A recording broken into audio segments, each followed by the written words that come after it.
Mardi 21 février, Poutine a déclaré que la Russie suspendait sa participation au traité New START, son dernier grand traité de contrôle des armements signé avec Washington, alléguant que les États-Unis étaient en train de transformer la guerre en un conflit mondial.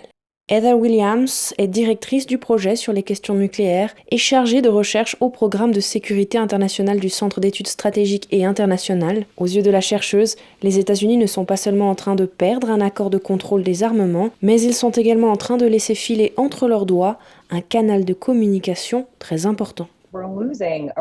Nous perdons ce canal de communication au moment précis où nous en avons le plus besoin, au moment où les risques nucléaires augmentent et au moment où M. Poutine profère toutes ces menaces nucléaires. Signé par le président américain de l'époque, Barack Obama, et son homologue russe, Dmitri Medvedev, en 2010, le traité limite le nombre d'ogives nucléaires stratégiques que les pays peuvent déployer. Le contrat, qui aurait dû expirer en 2026, permet à chaque pays de vérifier physiquement l'arsenal nucléaire de l'autre, bien que les tensions au sujet de l'Ukraine aient déjà mis un terme aux inspections. Dans son discours de mardi, M. Poutine a souligné que la Russie ne faisait que suspendre et non mettre fin à sa participation au traité. Selon Mme Williams, la suspension du traité par M. Poutine pourrait rendre les inspections beaucoup plus difficiles si ce dernier développe l'arsenal de la Russie.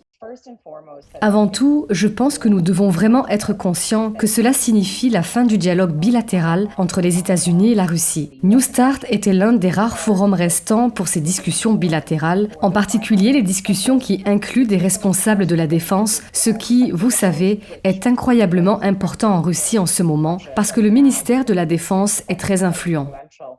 Donc cela va vraiment dépendre de ce qui se passe en Ukraine, comment évolue la guerre en Ukraine. Dieu interdit que les armes nucléaires soient utilisées là-bas. Cela rendra le contrôle des armes et les canaux de communication de crise d'autant plus important. Mais en réalité, l'existence ou non d'un nouveau successeur dépendra de cela. Mais même s'il y a une sorte de résolution pacifique en Ukraine et que M. Poutine et les Ukrainiens sont prêts à s'engager dans le contrôle des armements, il sera très difficile pour l'administration Biden et toute autre administration future de contrôler la Russie au niveau des armements. La Russie a démontré qu'elle violait à répétition les accords de contrôle des armements. Elle a violé presque tous les accords auxquels elle a participé depuis que M. Poutine est arrivé au pouvoir. Donc, du point de vue des États-Unis, pourquoi devrions-nous faire confiance à la Russie pour tout accord futur ?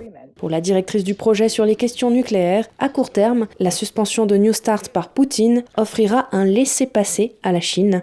Il s'agit pour elle d'un geste dangereux et irresponsable de la part du président de la Russie.